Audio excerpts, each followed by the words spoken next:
Hello दोस्तों, आ चुका है आपका प्रॉफिट गुरु एक और मुनाफे की बात को लेके। तो भाई एनटीपीसी ग्रीन एनर्जी का आईपीओ आज का अपडेट लेके आ चुका है आपका प्रॉफिट गुरु।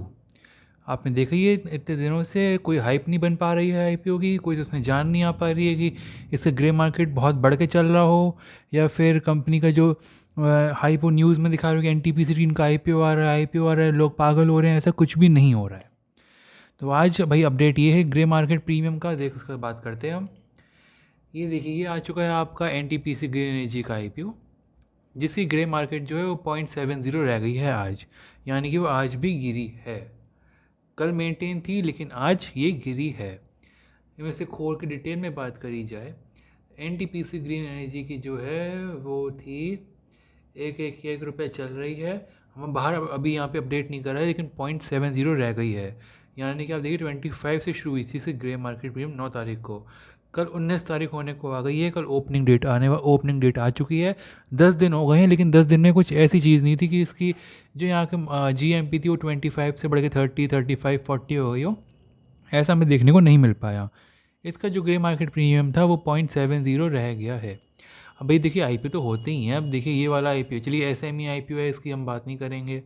खैर, लेकिन आईपीओ तब भी आते ही हैं तो बढ़ते हैं ही, बढ़ के अलॉटमेंट हो, लिस्टिंग बढ़ के ही होती है जिसमें प्राइस होता है उनका। ऐसा थोड़ी ना होता है कि ग्रे मार्केट गिर जाती है। बट इतना बड़ा आईपीओ, एनटीपीसी कंपनी, उसकी सब्सिडरी कंपनी, वो भी ग्रीन सेक्टर में इन्वेस्ट कर रही कंपनी, ये देख बड़ी ताज्जुब की बात है कि इसमें इतनी हाइप नहीं बन पाई है। चलिए हुंडई जैसा शेयर था वो इतना, चलिए उनकी ओवर वैल्यू भी थी, थोड़ी बहुत ओवर वैल्यूएशन भी कर रखी थी उन्होंने। पर लेकिन एन की तो ओवर वैल्यूएशन भी नहीं है। देखिए 108 का प्राइस है, 100 कुछ भी नहीं है 108 तो, और 0.70 से ग्रे मार्केट रह गई है।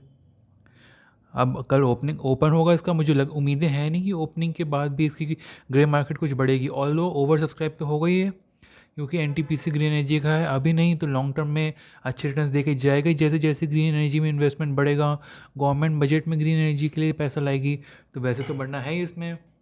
बट हाँ, लेकिन अभी की बात करी जाए तो इसमें जो इनका ग्रे मार्केट है और लिस्टिंग इतनी अच्छी नहीं हो सकती है शायद। अगर कुछ न्यूज़ चैनल की खबर लिए हम अगर हम लें तो इकोनॉमिक टाइम्स में कहा गया है कि N T P C green energy का आईपीओ जो है वो एक अच्छा एडवांटेज है एक्सपेंडिंग रीन्यूएबल एनर्जी की। जो इंडिया का जो रीन्यूएबल एनर्जी सेक्टर है उसके लिए एनटीपीसी ग्रीन एनर्जी का आईपीओ एक एडवांटेज है कि ये आईपीओ अभी खुल जा रहा है, क्योंकि अभी रीन्यूएबल सेक्टर में इतना इन्वेस्टमेंट नहीं है और ऐसी कोई पर्टिकुलर कंपनी नहीं है, किसी रिनाउंड कंपनी की सब्सिडी नहीं है जो वर्क कर रही हो ग्रीन एनर्जी में। तो एक एनटीपीसी ग्रीन एनर्जी काफ़ी अच्छी कंपनी बन जाती है। अगर हम किसी और न्यूज़ चैनल के अगर न्यूज़ लें तो देखते हैं।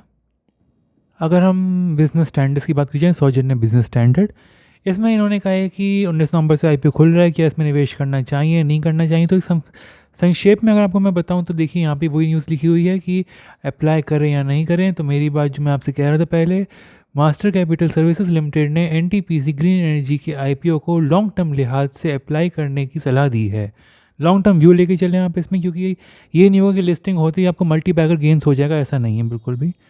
लॉन्ग टर्म लेके चलें, 130 108 का प्राइस है, हल्के हल्के करके 200 300 400 तक पहुंच ही जाएगा इस साल, 2 साल 3 साल 5 साल में। मेरे हिसाब से तो इसमें आप कम से कम 5 साल का व्यू तो लेके ही चलें, क्योंकि रिन्यूएबल सेक्टर एक ऐसा सेक्टर है जिसे 5 साल तो रिबाउंड होने में लगेंगे, ग्रोथ होने में लगेंगे इंडिया में। किसी और न्यूज़ चैनल की अगर हम बात करी जाए तो सौजन्य सीएनबीसी आवाज़, सीएनबीसी आवाज़ में भी यही किया है कि पैसा लगाने से मिलेगा, फ़ायदा मिलेगा या नहीं, एक्सपर्ट्स ने दी सटीक सलाह। तो इसमें भी वही कहा गया है एनटीपीसी ग्रीन एनर्जी का आईपीओ। इसमें भी यही कहा गया है कि फॉर एग्जांपल अगर हम यहाँ पे रिलायंस इंडस्ट्रीज़ का लें तो ब्रोकरेज फर्म रिलायंस सिक्योरिटीज़ ने आईपीओ को लॉन्ग टर्म के लिए सब्सक्राइब करने की सलाह दी है। आप इसमें एक लॉन्ग टर्म व्यू लेके चलें। अच्छा, यहाँ पे एसबीआई सिक्योरिटीज़ ने भी कहा है कि सितंबर 2024 तक 3.3 गीगावाट से बढ़ाकर कारोबारी साल 2025 तक 6 गीगावाट तक पहुँच जाएगी कंपनी। वहीं साल 2036 तक 11 गीगावाट, और कारोबारी साल 2026 यानी कि 2027 की बात हो रही है, कारोबारी साल फाइनेंशियल 26 की बात हो रही है, तो वो 26 में जो है वो 19 गीगावाट कर देगी ये बढ़ा के। अगर ऐसी और सब में हम बात करेंगे तो सब में यही कहा गया है। जो इसका लॉन्ग टर्म व्यू लेके चलिए आप, इसमें शेयर होल्डर कैटेगरी और रिटेल कैटेगरी से भी आप लगाएं, क्योंकि इसमें वही है कि लोग लगाएंगे तो है ही, ओवर सब्सक्राइब भी होगा ज़रूरी है। बाकी जो अपडेट रहेगा वो आप चैनल को सब्सक्राइब कर लीजिए, कल मैं इसमें दूसरी वीडियो अपडेट पे डालूंगा इसके। ऐसी और न्यूज़ के लिए, इन्फॉर्मेशन के लिए चैनल को सब्सक्राइब कर लीजिए, नोटिफिकेशन ऑन कर लीजिए। प्रॉफिट गुरु आपके साथ है हमेशा। Thank you.